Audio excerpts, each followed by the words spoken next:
Workers discovered well-preserved dinosaur fossil in old mine. The fragments that spilled out of his excavator bucket didn't look anything remotely similar to a rock, and he ought to know. He spends a lot of time working with sand and rock. But this was unlike anything he'd ever seen before. After reeling from the shock, he wasn't sure if he should study the items further or keep on working. He decided to call his supervisor instead, but neither of them had any clue as to what they'd just uncovered. It was a typical spring day for Sean Funk. He was the heavy equipment operator for Canada's largest energy company, Suncor. He'd been assigned to the Athabasca oil sand project at the Millennium Mine in eastern Alberta. Fortunately, he had plenty of strength and endurance because it was a lot of hard work. But Funk didn't mind. The pay was good and business was booming. And there was a perfectly good explanation for all that. The Athabasca oil sands contained bitumen deposits. This heavy type of crude oil was created from the remains of ancient creatures and marine plants that existed millions of years ago. But over time they became fossils. Approximately 70% of the oil sand deposits in the world are located in northern Alberta. But the Athabasca site contains the largest amount. Bitumen's been used for centuries to produce substances such as asphalt and waterproof structures. But it wasn't really considered a part of the globe's oil reserves because refining the material was not cost-effective. However, that changed in recent years. But he had no idea what discoveries awaited under the soil. In 1967, the Athabasca site started production. But the real boom began in the 2000s. This is why people headed to Fort McMurray to look for jobs in the various oil sands, pipeline, and natural gas operations in the area. Funk was among those who came to this town. But he never imagined that his story would take the interesting turn that it did when he made an amazing discovery that had been right under his feet. Thanks to surface mining, deposits can be extracted from about 3% of Athabasca oil sands. And that's the kind of work Funk was doing. He operated the excavator every day that ripped through the dirt, rock, and sand layers. These materials would then be filtered to attain valuable bitumen. The work was tedious, but one day Funk's excavator found something unusual that put an end to the monotony. At some point in the early afternoon, the excavator bucket hit against something that was much harder than conventional rock. Funk suddenly stopped what he was doing and brought the bucket up. Then he emptied the contents next to the pit. But that's when he saw something odd. The lumps were big and they looked like rocks, but their color was similar to that of walnut. Something about this told him the rocks were important, so he turned his equipment off and notified his boss. Mike Grattan came over to take a look at Funk's discovery. He was the site supervisor, but as he crouched over to study the lumps, he couldn't help but wonder what they were. The rocks had rows of light brown colored discs and a gray stone in between. In his 12 years of experience, Funk had discovered fossilized wood and petrified tree stumps, but this was way different.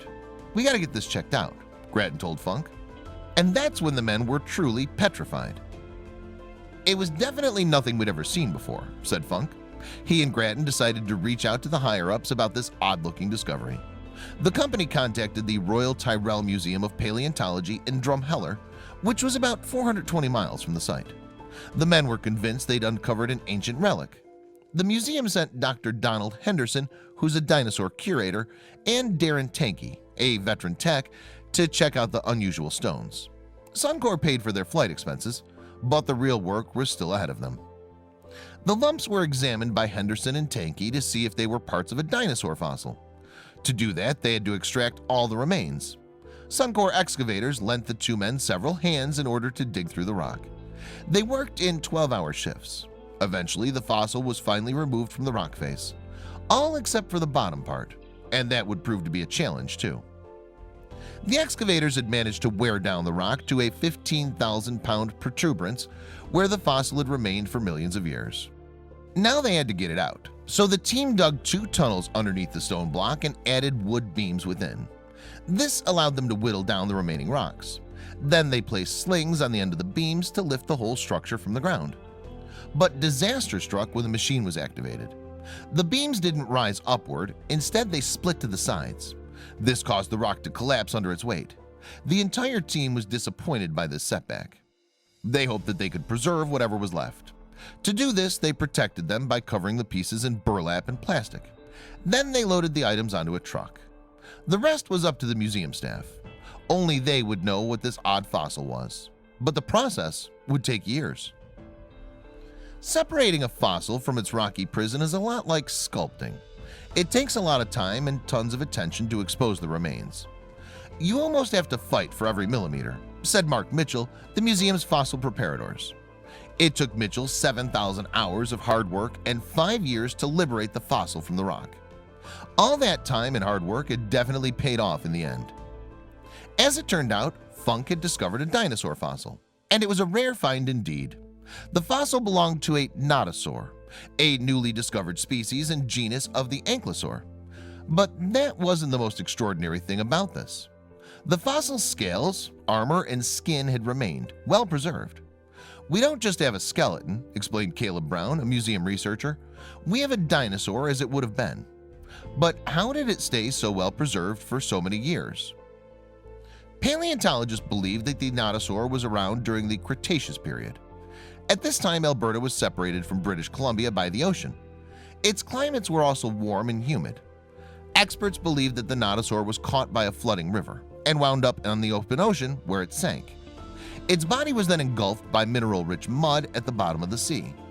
These minerals replaced the animal's soft tissue and bones, preserving it for all time. But it was the best preserved dinosaur fossil found so far, and the public was ready to see. The Royal Tyrrell Museum had finally unveiled the dinosaur to the public. In fact, it was a centerpiece exhibition that contained the fossils found in the industrial site in Alberta. The specimen will undoubtedly be studied for several more years, but the museum staff wasn't the only one who loved this exhibit. You'll see a lot of Suncor people down there, explained Doug Lacey, the mine's project manager, who directed the operation. I know I will. Hopefully I get the backstage pass for the kids, now that I know a few